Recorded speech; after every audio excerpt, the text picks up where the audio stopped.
주장하며 무모한 도발 행동을 중단하라고 했습니다. 우리 측에 책임을 돌리며 도발 명분을 쌓으려는 의도로 풀이됩니다. 데이터 센터 화재로 카카오의 주요 서비스와 네이버의 일부 서비스가 먹통입니다. 메시지는 물론 택시 호출, 은행 서비스 등이 장애를 빚으면서 사용자들이 불편을 겪고 있습니다. 2030년 부산 엑스포 유치를 위한 BTS 단독 공연이 부산에서 열리고 있습니다. 5만여 명 인파가 몰리며 부산 거리는 보랏빛으로 물들었고 상권도 특수를 맞았습니다. 미성년자 연쇄 성폭행범 김근식의 의정부 시설 입소를 막기 위해 의정부 시장이 도로 폐쇄를 선언했습니다. 주민들도 반대 시위를 예고했습니다.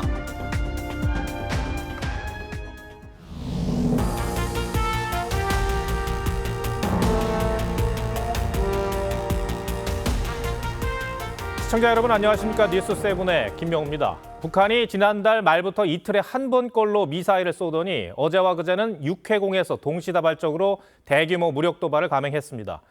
해상 포격만 560발이라고 하니 과거와 비교했을 때 이렇게까지 무력 시위를 한 것은 처음입니다.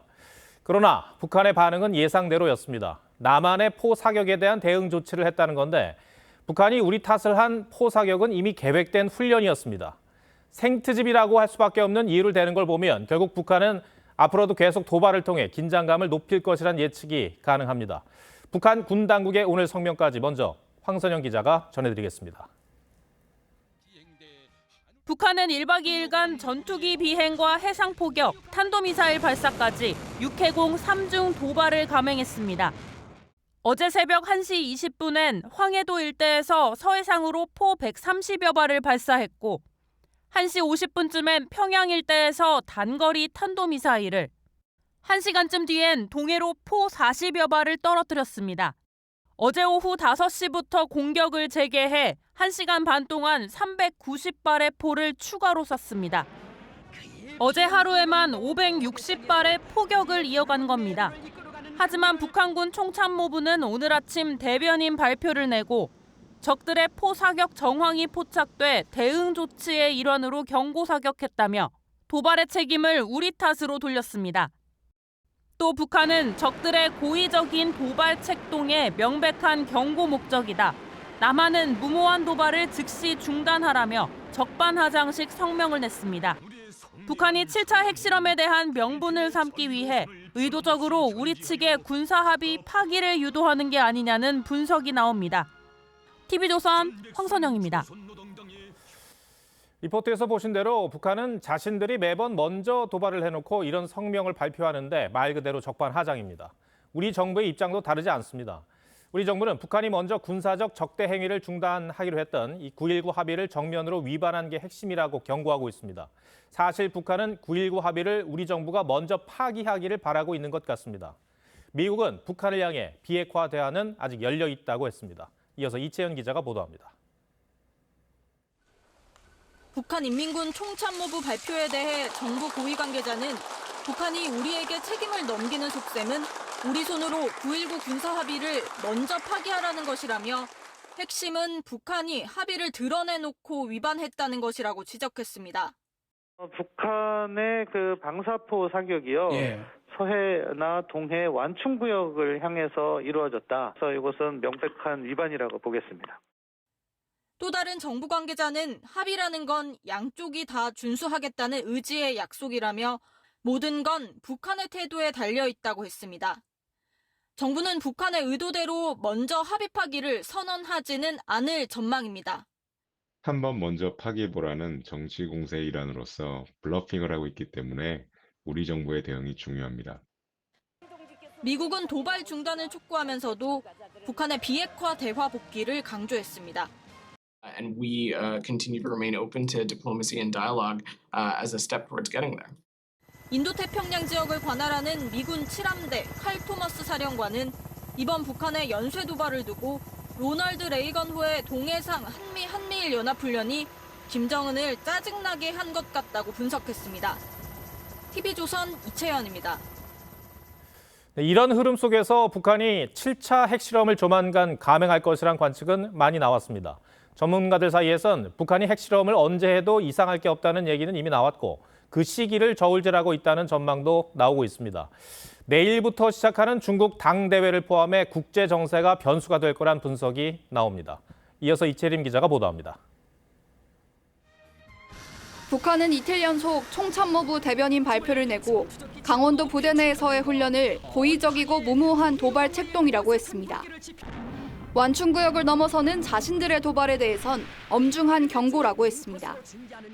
지난 10일 북한은 전술핵 운용부대 훈련에 대해 불가피한 정황에 대처한 경고라며 한미 연합훈련에 책임을 돌렸는데 오는 17일부터 시작되는 합참의 호국 훈련을 계기로 또 다른 도발 가능성이 제기됩니다. 특히 북한 무력 도발에 정점을 찍게 될 7차 핵실험은 중국 당대회 폐막과 미국 중간선거 사이에 이뤄질 가능성이 높은데 이는 호국 훈련 기간과도 맞물립니다. 핵실험에 앞서 대륙간 탄도미사일 ICBM 시험 발사를 먼저 감행할 가능성도 높습니다. 인공위성을 비행장한 장거리 미사일 발사 가능성도 배제할 수 없어요. 할 듯 말 듯 하면서 상대방을 긴장시키고 피곤하게 만들고 북한이 국제 정세를 고려해 도발 수위와 시점을 정할 거란 관측이 나옵니다. 정세를 유심히 보면서 푸틴이 과연 소형 전술핵 무기를 쓸 것이냐, 언제 어떤 방식으로 하는 것이 미국에게 충격을 줄 것이냐. 전문가들은 북한의 이례적인 무력 도발이 우리나라를 흔들려는 의도도 있다고 보고 있습니다. TV조선 이채림입니다. 이렇게 북한 7차 핵실험 가능성까지 가시화되면서 정치권을 중심으로 전술핵 재배치가 거론되고 있습니다. 여권에선 북한 도발에 대응하기 위한 TF를 구성하기로 했습니다. 전술핵 재배치와 핵 공유까지 실현 가능한지 논의할 전망인데 여당 내에선 신중론도 나옵니다.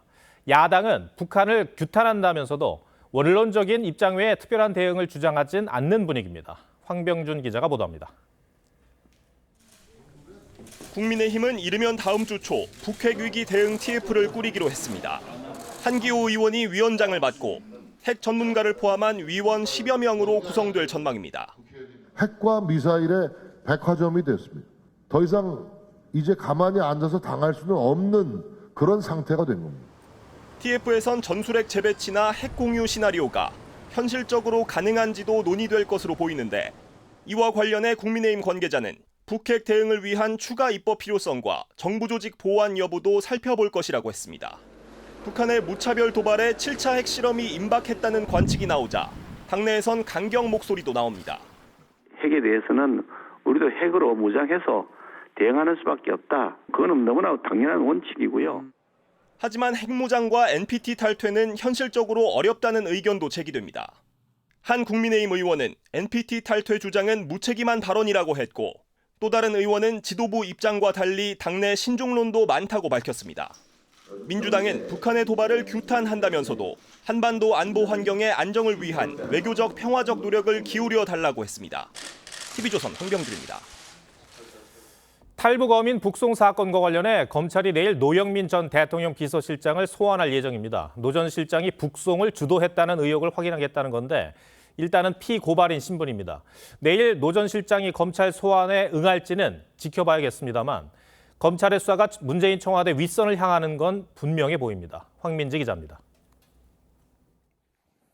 포승줄에 묶인 북한 선원이 경찰 특공대에 이끌려 나옵니다. 북한군이 보이자 털썩 주저앉는 선원. 손바닥과 무릎으로 기어 건물로 향합니다. 지난 2019년 11월 정부는 동료 선원 16명을 살해한 것으로 추정되는 탈북 어민 2명을 북한에 넘겼습니다. 당시 이들이 북한으로 돌아갈 의사가 없었는데도 정부가 강제 북송했다는 게 검찰의 판단입니다. 2019년 11월 2일 탈북 어민들이 탑승한 선박을 납포한 뒤 이틀 만에 열린 청와대 대책회의에서 북송이 결정됐다는 의혹도 제기됐습니다. 검찰은 회의를 주재한 노영민 전 대통령 비서실장을 내일 피고발인 신분으로 불러 조사할 계획입니다. 안보 전문가가 아닌 노 전 실장이 탈북 어민들의 북송을 결정했는지 그 이유는 무엇인지 등을 따져묻겠다는 겁니다. 앞서 지난 8월 국민의힘은 노 전 실장을 직권 남용과 직무유기 등의 혐의로 검찰에 고발했습니다. 노 전 실장이 검찰에 출석할지는 미지수지만 탈북 어민 강제 북송과 관련한 검찰 수사가 문재인 청와대 윗선을 향하고 있다는 분석이 나옵니다. 검찰은 정의용 전 청와대 국가안보실장과 서훈 전 국정원장 등에 대한 소환도 검토하고 있습니다. TV조선 황민지입니다. 정치자금법 위반과 뇌물 혐의로 구속 기소된 이화영 전 경기부지사에 대한 검찰 수사는 개인 비리에서 대북 송금 의혹으로 번지고 있습니다. 검찰은 쌍방울 그룹이 이화영 전 경기부지사에게 뇌물을 준 대가로 북한 광물 개발권을 받았다고 보고 있는데 이후 쌍방울의 주가는 급등했습니다. 주원진 기자가 보도합니다. 지난 2019년 쌍방울 그룹의 한 계열사는 사업 목적의 광물 개발을 추가합니다. 이후 쌍방울은 북한과 희토류 최대 매장지인 단천 특구 개발을 협의했습니다. 검찰은 쌍방울 측이 개발권을 따는 과정에서 중간다리 역할을 한 이화영 전 경기부지사에게 3억 2천만 원 상당의 금품을 줬다고 보고 있습니다. 그런데 이 돈이 단순 뇌물이 아니라는 게 검찰의 판단입니다. 검찰은 공소장에 쌍방울 측이 이 전 부지사에게 금품을 준 대가로 대북개발권 등을 따낸 뒤 주식 시가총액이 1,000억 원 이상 올랐다고 적시한 것으로 전해집니다. 검찰은 또 쌍방울이 개발권을 따낼 무렵 수십억 원을 달러로 환전해 중국에 밀반출한 혐의를 포착하고 전직 임원들의 자택을 압수수색했습니다. 쌍방울 임직원 60여 명이 쪼개기 방식으로 외화를 숨겨 중국으로 나갔다는 의혹인데 검찰은 밀반출된 외화가 광물개발 사업권 대가로 북한에 전달된 게 아닌지 의심하고 있습니다. 의향은 있었을 것 같은데 남북 관계가 정색이 되는 데는 얼마 안 걸렸거든요. 쌍방울 측은 북한 측에 전달된 돈은 없냐는 취재진의 질문에 어떠한 답변도 내놓지 않았습니다. TV조선 주원진입니다. 네, 우리 국민들의 소통 창구가 된 카카오의 메신저 서비스가 멈췄습니다. 이 서비스에 연결돼 있는 은행과 택시 호출도 다 먹통이고 네이버의 일부 서비스도 장애를 빚고 있습니다. 우리 일상과 뗄 수 없는 서비스들이라 많은 분들이 불편을 겪으셨을 텐데 취재기자 연결해서 복구 상황을 알아보겠습니다. 장혁수 기자, 지금도 먹통입니까? 네, 카카오톡 오류는 오늘 오후 3시 30분부터 약 3시간 반이 지난 지금까지 이어지고 있습니다. 카카오톡은 모바일과 PC에서 메시지 전송이 어려운 상태인데요. 일부 사용자는 강제로 로그아웃되면서 재접속이 안 되기도 했습니다. 뿐만 아니라 카카오와 연계된 다음 포털 사이트는 물론이고 은행과 택시 등 서비스까지 모두 먹통이 되면서 시민들이 큰 불편을 겪었습니다. 네이버도 포털 사이트 내 쇼핑과 뉴스 등 일부 서비스 검색에서 오류가 발생했습니다. 카카오와 네이버 측은 회사가 임대해서 사용하고 있는 데이터 센터에서 화재가 발생한 게 오류 원인이라고 밝혔습니다. 소방당국에 따르면 현재는 지하의 데이터기 2대에서 연기가 나고 있는 상황이고 화재 대부분은 진화를 앞두고 있습니다. 네, 비슷한 오류는 자주 있어 왔는데 화재 때문이라면 이번 복구가 오래 걸릴까요? 네, 카카오톡 오류는 올해에만 6번째입니다. 지난 4일에도 카카오톡 메시지 송수신 오류가 벌어진 바가 있습니다. 당시에는 내부 시스템 문제로 파악돼서 18분 만에 정상 복구가 됐지만 이번엔 서버를 관리하는 센터에서 불이 나면서 관련 서비스가 장애를 빚은 상황입니다. 현재 데이터 센터를 운영하는 SKCNC가 안전을 위해 데이터 센터 전원 공급을 차단한 상태로 카카오는 세부적인 장애 범위를 파악하고 빠른 복구에 나서겠다면서 앞으로 2시간 안에 서비스 복구가 완료될 전망이라고 밝혔습니다. 지금까지 산업부에서 전해드렸습니다. 네, 오늘 새벽 고속도로에서 추돌 사고로 2명이 숨졌습니다. 앞선 차량의 사고 처리를 돕던 20대가 뒤에 오던 차량에 치여 숨지는 안타까운 사고였습니다. 이승훈 기자입니다. SUV 차량이 완전히 부서졌습니다. 오늘 새벽 1시 25분쯤 전남 장성군 호남고속도로에서 SUV 차량이 추월을 하다 앞서가던 14톤 트럭과 부딪혀 전복됐습니다. 사고 현장을 지나가던 20대 A씨는 차에서 내려 사고가 난 SUV 운전자 40대 B씨를 구조하려 했지만 불과 5분도 안 돼 2차 사고가 났습니다. 뒤에서 오던 21톤 화물차가 사고 차량을 그대로 충돌하면서 A씨와 B씨 모두 숨졌습니다. 야간이고 행사냐 충돌해가지고 두 분이 사망한 겁니다. 과속이나 어떤 부분이나 블랙박스 다 확인하고. 오늘 새벽 3시쯤에는 대전 IC 앞 교차로에서 30대 운전자가 몰던 SUV 차량이 직진하는 승용차와 충돌했습니다. 경찰은 30대 운전자가 만취 상태에서 불법 유턴을 하다 사고를 낸 것으로 보고 있습니다. 2시간 반 뒤에는 경남 창원시 진해구 음지도 해상에서 1톤급 낚시조선과 500톤급 부선이 충돌해 1명이 숨지고 3명이 다쳤습니다. 예인선에 끌고 다니는 배가 있는데 그걸 피해서 가야 되는데 거기에 그대로 이렇게 부딪혔나 봐요. 지금 선수를요. 어제 전남 해남에서 부모님 집에 불을 지르고 달아난 30대가 경찰에 붙잡혔습니다. 경찰은 농사일 때문에 부모와 다퉜다는 진술을 토대로 정확한 사건 경위를 조사 중입니다. TV조선 이승훈입니다. 네, 지금 이 시각 부산은 들썩이고 있습니다. 2030년 부산 엑스포 유치를 위한 방탄소년단의 공연이 열리고 있는데요. 공연장뿐 아니라 부산항과 해운대 해수욕장에서도 수천 명이 모여서 실시간 중계를 보며 공연을 즐기고 있다고 합니다. 현장으로 가보겠습니다. 하동원 기자, 해운대 열기가 꽤 뜨거워 보이네요. 네, 90분으로 예정된 BTS 공연이 막바지에 접어들었지만 팬들의 함성과 열기는 식을 줄 모르고 있습니다. BTS 공연이 실시간으로 중계되는 해운대 해수욕장에는 수천 명의 관객이 몰리면서 들썩거리고 있습니다. 오늘 공연은 BTS 팬들의 환호성과 함께 시작됐습니다. BTS의 대표곡을 함께 따라 부르며 공연장은 점점 흥분의 도가니로 변했습니다. 부산 아시아드 주경기장 콘서트표를 구하지 못한 일부 BTS 팬들은 아침부터 해운대 해수욕장을 찾았습니다. 사전 예매 없이 선착순으로 입장이 되다 보니 팬들은 온종일 백사장 땡볕 속에서도 자리를 지켰습니다. 부산 북항에도 실시간으로 공연 영상이 나오는 대형 스크린이 마련돼 BTS 팬 10,000명이 공연을 즐기고 있습니다. BTS 콘서트는 잠시 뒤 끝날 예정인데 공연장에 있는 부산 아시아드 주 경기장 등에서 수만 명의 관객이 동시에 빠져나올 경우 부산 도심 곳곳에 극심한 혼잡이 예상됩니다. 부산시는 지하철과 시내버스 등 대중교통 운행 횟수를 늘리고 경찰과 소방당국 등도 안전사고에 대비해 3,000여 명을 투입했습니다. 부산 해운대 해수욕장에서 TV조선 하동훈입니다. 네, BTS 공연이 열리고 있는 아시아드 경기장 주변은 아침부터 BTS를 상징하는 보랏빛으로 물들었습니다. 국내뿐 아니라 해외 팬들도 부산에 몰리면서 상권은 특수를 누렸습니다. 김동현 기자가 오늘의 부산 풍경을 담았습니다. 이른 아침부터 BTS 공연이 열리는 부산 아시아드 주경기장에 긴 줄이 늘어섰습니다. 옷부터 마스크까지 모두 보라색으로 치장했습니다. BTS 팬인 아미들이 입장권을 받기 위해 공연 시작 10시간 전부터 장사진을 이뤘습니다. 한 2시간 정도 그 티켓 받은 것 같아요. 기다리느라서 좀 힘들긴 했어도 재밌었어요. 지구 반바퀴를 날아온 브라질 팬들에게 긴 대기줄은 문제가 되지 않았습니다. I'm really excited because we came from Brazil, so it's like 26 hours. It's the first time, it's our first show, so we are really excited. 부산 엑스포 유치를 위한 BTS의 무료 공연에는 전 세계 52,000여 명이 몰렸습니다. 수만 명의 팬과 관광객이 몰리면서 부산 지역 상인들은 BTS 특수를 누렸습니다.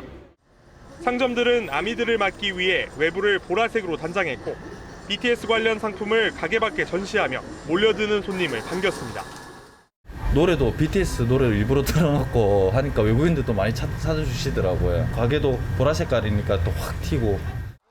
부산시는 BTS가 공연을 마친 뒤에도 오는 17일까지 광안대교 등 시내 야경을 보랏빛으로 밝히며 공연의 여운을 이어갈 계획입니다.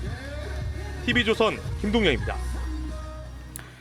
아동 연쇄 성폭행범 김근식이 의정부에 있는 갱생시설에 입소하기로 하자 의정부시가 김근식이 오는 걸 막겠다며 도로 폐쇄를 선언했습니다. 의정부 시장은 천막 농성에 들어갔고 주민들도 불안을 호소하면서 반대 집회를 예고했습니다. 노도일 기자가 보도합니다. 김근식이 모레 입소할 것으로 알려진 의정부의 한 법무부 산하 갱생시설 앞입니다. 김근식 입소를 반대하는 마을 주민들의 현수막이 눈에 띕니다. 주민들도 갱생시설 앞에서 손팻말을 들고 법무부의 입소 철회를 요구했습니다. 시설 인근에 있는 초중고교에 다니는 자녀를 둔 학부모들은 불안감을 호소합니다. 어린 자녀들이 있는데 10살, 12살 오지 않았으면 좋겠다라는 게 솔직한 심정이고요. 갱생시설 앞에 설치된 천막에는 김동군 의정부 시장이 농성에 들어갔습니다. 합당한 이유가 없이 결정된 이 김근식의 의정부 거주에 대해서 제가 동원할 수 있는 모든 행정력을 동원해서 막도록 하겠습니다. 의정부시는 법무부가 김근식이 입소를 철회할 때까지 이곳 시설 앞에서 천막 농성을 이어갈 예정입니다. 김동근 의정부 시장은 오늘 SNS에 전 부서 직원들의 비상대기를 지시했다며 김근식 입소를 막기 위해 갱생시설 인근 도로를 폐쇄하겠다고 밝혔습니다. 주민들은 내일 오후 의정부 시청 앞에 모여 김근식의 입소를 반대하는 집회를 이어나갈 예정입니다. TV조선 노도일입니다. 네, 보신 것처럼 김근식이 거주할 예정지인 의정부 시민들은 불안에 떨고 있습니다. 이틀 뒤면 사회에 나오는데 성범죄자의 재범을 막을 근본적인 대책은 정말 없는 것인지 사회부 차순우 기자와 따져보겠습니다. 자, 차 기자, 일단 김근식이 의정부시에 가게 되는 건 주거지가 없어서 이 갱생시설에 입소하게 되는 거잖아요. 네. 여기서는 얼마나 머물게 되는 겁니까? 네, 김근식이 갱생시설에서 머물 수 있는 기간은 최장 2년입니다. 처음 6개월을 거주한 뒤에 이후 6개월마다 최대 3차례 갱신할 수 있는데요. 이 기간이 끝나면 스스로 거주지를 구해야 합니다. 네. 그런데 김근식이 원한다면 입소 다음 날에도 퇴소가 가능하고 거주 지역도 본인이 정할 수 있습니다. 결국 김근식의 거주지를 옮길 때마다 지역 주민들이 이렇게 계속 불안에 떨 수밖에 없는 상황인데 그 이유가 바로 재범률이 높다는 분석 때문이잖아요. 왜 네. 그렇습니까? 네, 김근식은 2006년 5월부터 9월까지 4개월에 걸쳐 9살에서 17살 미성년자 11명을 성폭행했습니다. 2000년 미성년자를 성폭행한 혐의로 5년 6개월을 복역하고 나온 지 불과 16일 만에 첫 범행을 시작했는데요. 문제는 말씀하신 대로 재범 위험성입니다. 전문가의 얘기를 한번 들어봤습니다. 재범 위험성 평가 도구에서는 아마 가장 높은 부류에 속할 걸로 보여요. 교도소 안에서의 생활도 그렇게 모범적이지 않았던 걸로 알고 있거든요. 이 정도 우려라면은 정부가 관리를 잘 해야 될 텐데요. 네, 법무부에서도 대책을 내놓고 있습니다. 10년 동안 전자발찌를 착용하게 했고 밤 10시부터 아침 9시까지는 외출이 제한됩니다. 또 보호감찰관이 24시간 김근식의 동선을 파악하고 외출 시엔 동행하도록 조치했습니다. 사회적 비용도 꽤 많이 들 것 같은데 언제까지 관리를 하게 되는 겁니까? 네, 법무부 보호관찰심사위원회가 재범 위험성 등을 고려해 매년 관리감독 조치 해제 여부를 결정하는데요. 경기도 안산에 사는 아동 성폭행범 조두순의 경우 출소 이후에도 거주지에서 둔기 든 남성에게 폭행을 당하는 등 관련 사건 사고가 끊이지 않았습니다. 김근식의 경우에도 사회적 불안감과 재범 위험도 상당히 크다 보니 법무부가 관리감독 조치를 쉽게 해제하기는 어려워 보입니다. 또 한편에서는 화학적 거세 이야기도 나오더라고요. 가능한 이야기입니까? 네, 성폭력 범죄자의 성충동 약물 치료에 관한 법률 일명 화학적 거세법은 2010년 6월 국회를 통과했습니다. 2012년 7세 아동을 성폭행하고 살해하려 한 고종석이 최초로 성충동 약물 치료를 받았는데요. 하지만 김근식이 구속된 건 그 이전인 2006년이어서 화학적 거세 심사 대상이 아니었습니다. 만약 본인 의사가 있다면 화학적 거세를 할 수 있지만 그 확률은 높지 않아 보입니다. 화학적 거세도 어렵다면은 김근식을 사회에서 완전히 격리할 수 있는 방법은 없다고 봐야 합니까? 네, 법무부도 그런 점 때문에 요즘 고민을 많이 한 것 같은데요. 그래서 법무부가 최근 소아 성범죄자를 치료 감호 대상에 포함하는 법 개정안을 입법 예고했습니다. 소아 기호증이 명백하고 치료가 안 된 아동 성범죄자가 사회를 활보해서는 안 된다고 생각합니다. 재범 위험성이 줄어들지 않은 소아 성범죄자는 격리 치료 기간을 제한 없이 연장할 수 있도록 해 사회에서 상당 기간 분리한다는 방침입니다. 네, 내일 모레면 김근식이 출소를 할 텐데 하루라도 빨리 근본적인 대책을 마련했으면 좋겠습니다. 차 기자 잘 들었습니다. 네.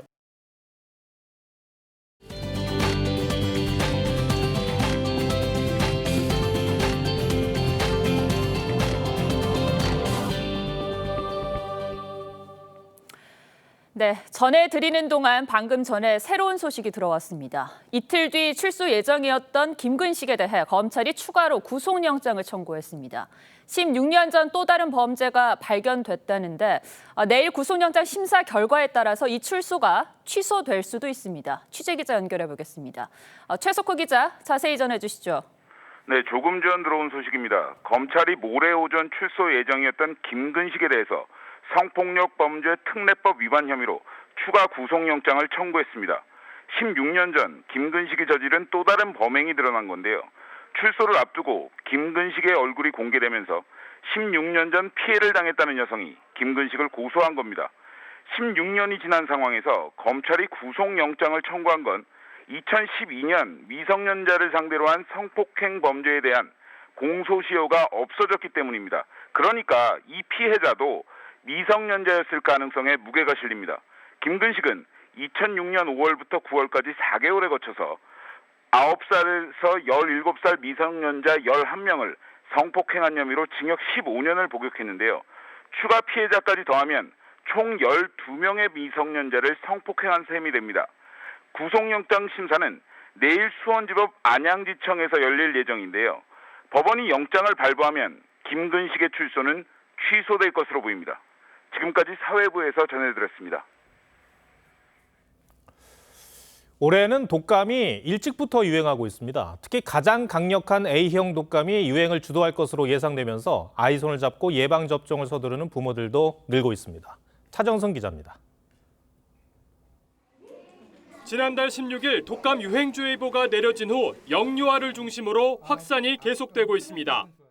10월 첫 주 독감 의심 환자는 1000명당 7.0명으로 유행 기준보다 훨씬 많습니다. 특히 1에서 6세 영유아는 10.7명으로 2.2배 수준입니다. 예방접종 속도도 빨라지고 있습니다. 1차 접종 대상 어린이의 37.1%가 접종을 마쳐 지난절기 접종률을 13%포인트 웃돌았고 임신부와 고령층의 접종률도 뛰었습니다. 학교 가면 좀 집단 생활 해야 되고 계속 그 안내 문자도 오고 해가지고요. 어제 데리고 가서 둘 다 맞췄어요. 특히 올해 우세종은 가장 강력한 유형인 A형 H3N2. 1968년 홍콩에서 시작돼 사망자만 100만 명 이상 초래한 바이러스입니다. 이미 동절기를 보낸 남반구 국가에선 이 바이러스가 우세종이었고 국내에서도 지난주까지 검출된 바이러스 모두 H3N2형으로 확인됐습니다. 코로나와 독감을 동시에 앓으면 중증도는 배가 될 수 있는데 영유아 사이에선 메타뉴머나 호흡기 세포 융합 바이러스 등도 유행하고 있어 우려가 커지고 있습니다.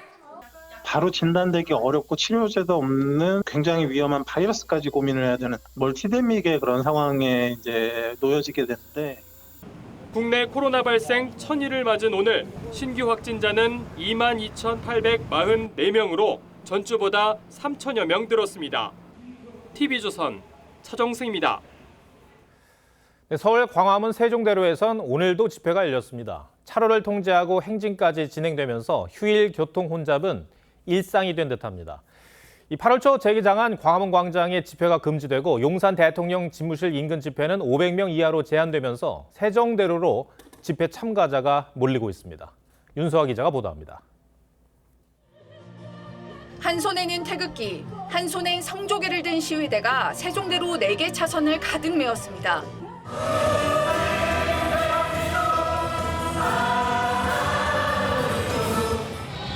극심한 도로 정체에 노선버스까지 정류장을 지나칩니다. 평상시에 20분 걸렸던 게 내가 오늘 오는 동안에 40분 꼽이 걸렸고 광장이 멋있다고 그래서 기대감을 가지고 왔는데 시민들은 소음 피해를 호소합니다. 근데 너무 시끄러워가지고 좀 깜짝 놀랐던 것 같아요. 시끄럽다 보니까 조금 여기 행사도 많이 하는데 좀 방해도.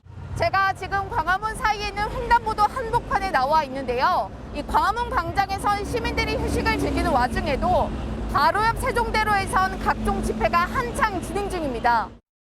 8월 초 재개장한 광화문 광장에선 집회가 원천 금지되고 용산 대통령 집무실 인근은 집회 인원이 500명 이하로 제한되면서 시위대가 세종대로로 몰리는 겁니다. 8월부터 세종대로에서 열린 집회는 180건 가까이 됩니다. 집회의 자유를 막을 수는 없겠지만 도심 나들이에 나선 시민들을 위한 대책도 마련돼야 한다는 지적이 나옵니다. TV조선 윤서입니다. 요즘 집 구할 때 직방이나 다방 같은 온라인 부동산 업체 많이들 이용하죠. 그런데 최근 국회에서 이들의 플랫폼 활동을 제한하는 법 개정안이 발의돼 논란입니다. 중개사 측은 시장 교란 행위를 방지하기 위해서 필요하다는 입장이지만 플랫폼 측은 공정 경쟁을 제한한다고 걱정합니다.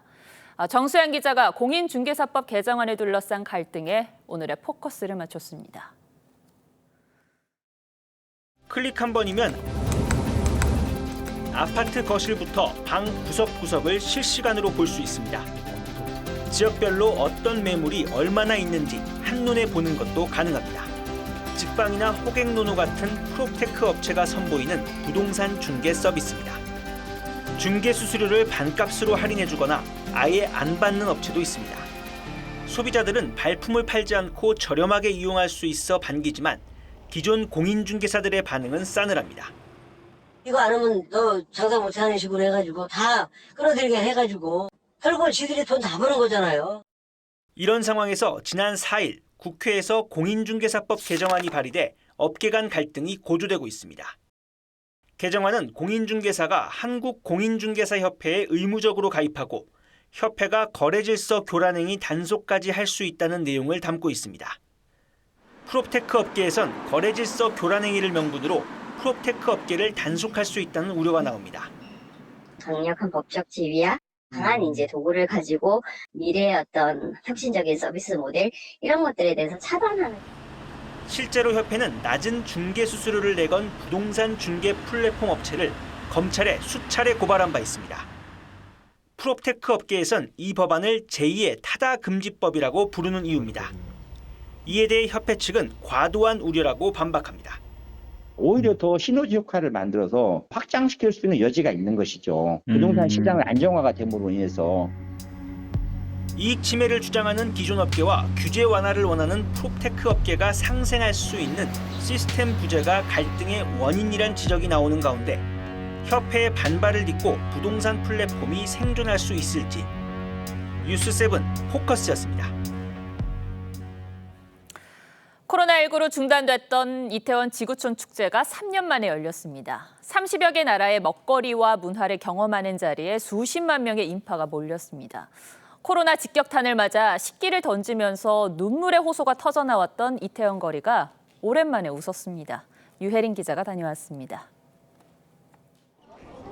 수십 개의 부스가 도로를 따라 줄지어 서 있습니다.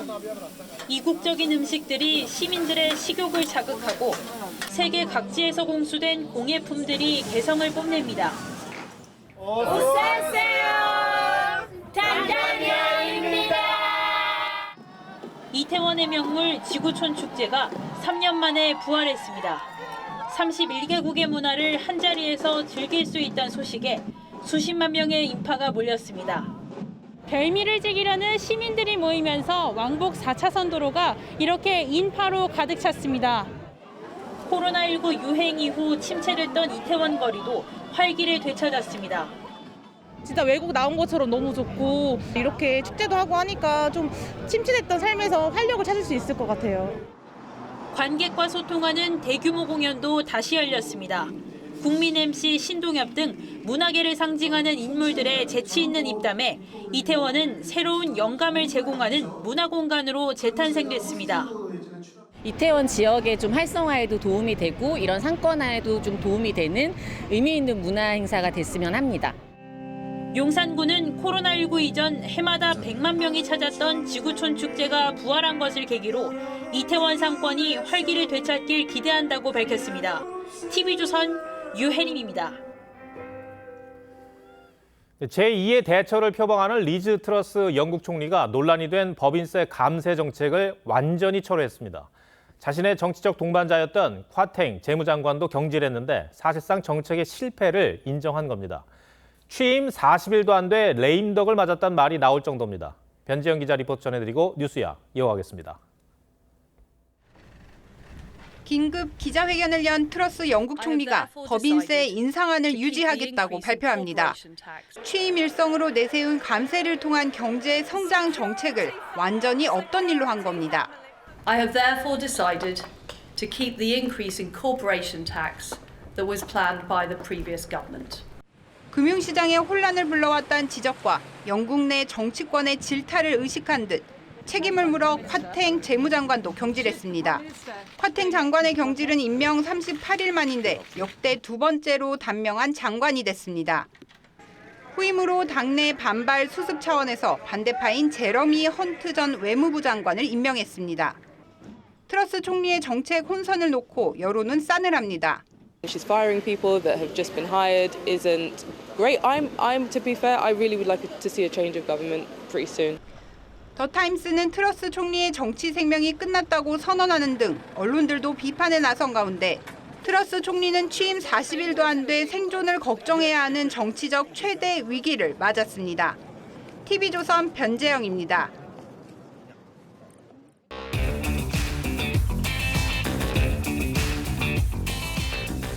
네, 뉴스야 시작합니다. 정치부 권은영 기자 나와 있습니다. 첫 번째 물음표 볼까요? 네, 첫 번째 물음표는 이재명 정치 탄압 호소의 맹점입니다. 우리나라가 UN 인권이사회 선거에서 떨어진 이유가 정치 보복이라고 이재명 대표가 말했습니까? 네, 맞습니다. 현재 시각 11일 UN 인권이사회 이사국 선거에서 우리나라가 2006년 이사회 창설 이후 처음으로 낙선했습니다. 이 대표는 국격이 많이 추락했다라면서 정치 보복, 야당 탄압의 결과라고 했습니다.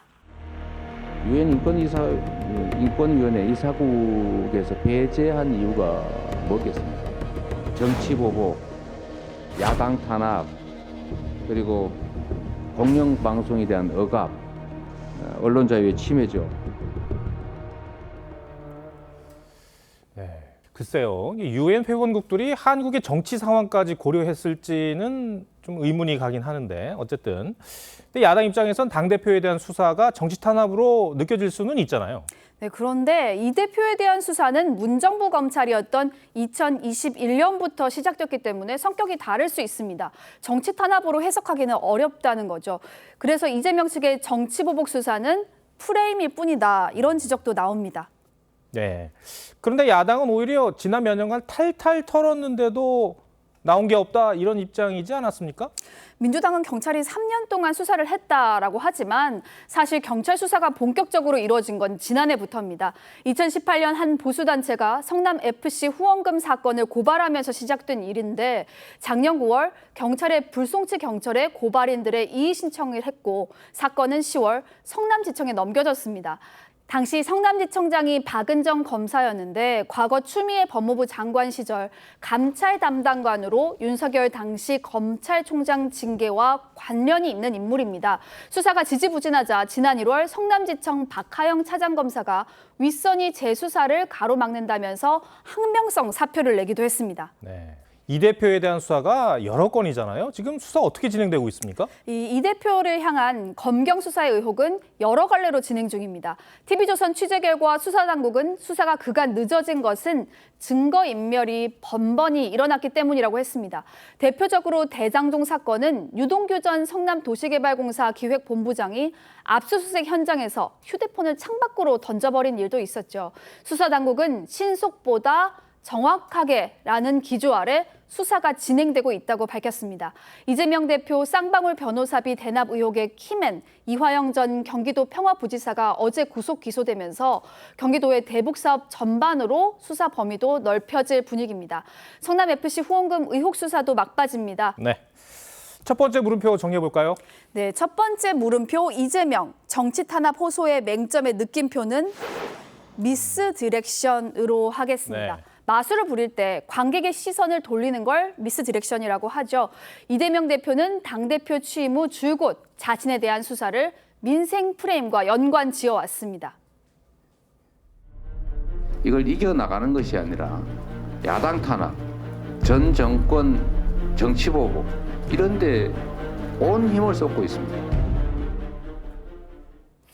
이번엔 UN 인권이사국 낙선까지 끌어들였지만 수사 대부분이 이재명 대표와 관련된 의혹이라는 점은 부인할 수 없을 것입니다. 네. 두 번째 물음표는 뭡니까? 네, 두 번째 물음표 한동훈 100% 정치한다입니다. 한동훈 장관 본인은 분명히 정치 안 한다고 하지 않았습니까? 네, 지금 현재 그럴 생각은 없다라고 했습니다. 네. 혹시 출마할 계획을 가지고 계신가요? 저는 그런 생각이 없습니다. 그럼 안 하실 건가요? 저는 그런 생각이 없다는 말씀을 드리겠습니다. 그런데 한 장관이 정치를 할 것이라는 주장이 민주당에서 나왔습니까? 이 조응천 민주당 의원이 다음 총선에서 한 장관이 100% 정치에 나선다고 내다봤습니다. 국회에서도 그래도 금도란 게 있는데 피감기관으로서 뭐 예스와 노 정도 하고 사실 바로잡고 그러고 끝내야 되는데 꼭 쫓아가지고 한 대 더 때립니다. 그런데 한동훈 장관의 국회에서의 태도는 사실 논란거리입니다. 이 지지자들로부터는 시원하다라는 반응이 나오지만 태도 논란도 끊이질 않습니다. 국민을 대의하는 국회의원의 질의에 답변하는 자세로는 옳지 않다는 지적입니다. 장관님이 대통령의 권한을 넘어설 수 있습니까? 아주 심플한 질문입니다. 너무 심플해서 질문 같지가 않습니다. 그러니까 의원이 이렇게 물어보면 예, 의원님 그렇게 좀 해주십시오. 예, 의원님. 예. 하는 게 예의지. 민주당은 한 장관의 정치 출마를 두려워한다고 봐도 되는 겁니까? 이 평가는 상반됩니다. 조응천 의원은 대수롭지 않다라는 평가를 내놨는데요. 그래봐야 뭐 이 윤석열 시즌 2밖에 안 되지 않을까 싶은데. 한 민주당 관계자는 한동훈 장관이 대권 주자로 나와야 이재명 대표의 지난 대선에서의 지지율 효과가 지속이 되고 승산은 이 대표에게 있다라는 평가를 내놓기도 했습니다. 반면 한 민주당 의원은 한 장관 지지자들의 지지는 진심이라는 점에서 무섭다라고 평가했습니다. 대정부 질문이나 국감 이후에 한 장관 지지자들에게서 문자를 받는데 맹목적인 비난이 아니라 요목조목 지적하고 한 장관을 옹호하는 점잖은 방식이라는 점에서 그렇다고 밝힌 겁니다. 네, 그렇군요. 두 번째 물음표도 정리해 볼까요? 네, 두 번째 물음표 한동훈 100% 정치한다의 느낌표는 비호감 총선 대선은 이제는 없다로 하겠습니다.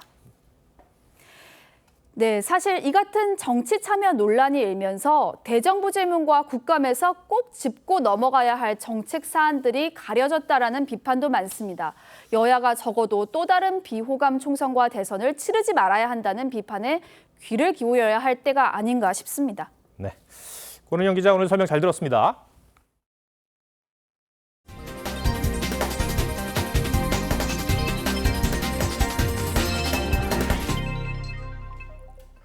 네, 국내 프로농구가 오늘 개막했습니다. 시작부터 예상을 뛰어넘는 경기들이 속출했습니다. 강력한 우승 후보로 지목됐던 SK와 KT가 모두 패했습니다. 이다솜 기자입니다. 지난 시즌 챔피언 결정전에서 만났던 두 팀은 개막전에서도 치열했습니다. 2쿼터 SK 원희가 3점 슛을 쏘아올리며 추격에 박차를 가하자 KGC 스펠맨도 석점포로 응수하며 다시 스코어를 뒤집습니다.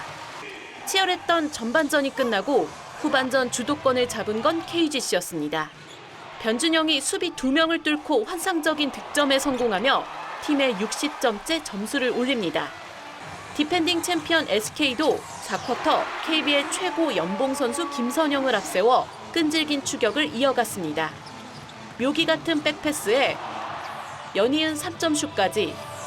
하지만 팀의 패배를 막지는 못했습니다. KGC의 승리를 확정짓는 문성곤의 3점 슛. KGC가 88대 75로 승리하며 지난 시즌 챔프전 패배를 서륙하는 기분 좋은 개막전 승리를 수확했습니다.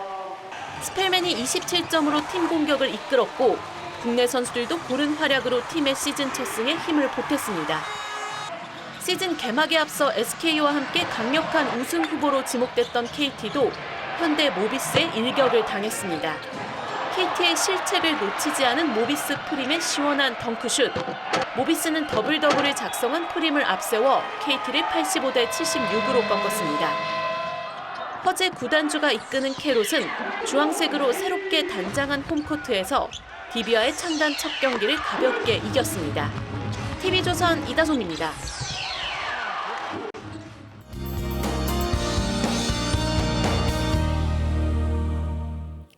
강한 가을 햇살에 낮에는 조금 덥게 느껴지기도 했던 하루였습니다. 이제 해가 지고 기온이 떨어지면서 안개가 점차 짙어지겠는데요. 내일 일찍 이동하시는 분들은 참고하셔야겠습니다. 낮에는 활동하기 더없이 좋겠습니다. 비 소식 없이 구름만 다소 지나겠고요. 기온은 오늘보다 조금 낮겠습니다. 내일 한낮 기온 서울이 21도, 청주와 대전은 23도를 보이겠고요. 남부 지역은 대구가 24도, 전주는 23도가 되겠습니다. 다음 주에는 급격히 추워지는 날씨에 대비하셔야겠습니다. 서울의 아침 기온은 4도까지 떨어지겠고요. 바람도 강하게 불겠습니다. 날씨였습니다. 지구 종말시계의 시계바늘이 100초 전을 가리킵니다. 매년 초 미국 핵과학자회는 핵 위협 등을 평가해서 인류 종말까지 남은 시간을 알리는데 처음 발표를 시작한 1947년 이후 가장 자정에 가깝습니다. 이런 상황에서 북한의 도발은 시도 때도 없습니다. 무기 종류도 장소도 가리지 않습니다. 우리가 밟고 있는 땅 주변에서 벌어지는 일인데 정작 우리는 무덤덤한 일상을 보내고 있습니다. 우리 군은 미사일 낙탄 사고를 내는가 하면 그 사실마저 뒤늦게 알렸죠. 일본은 북한 미사일이 열도 상공을 지나자 즉각 열차 운행을 멈추고 피난 명령을 내렸습니다. 등굣길에 대피소를 찾는 아이들의 모습도 보이더군요. 정부는 물론이고 국민도 핵 위협에 굳은 살이 생겨 안보 불감증에 걸렸습니다. 핵을 머리 위에 이고 살고 있다는 사실을 자각해야 할 요즘입니다. 오늘도 시청해 주셔서 고맙습니다.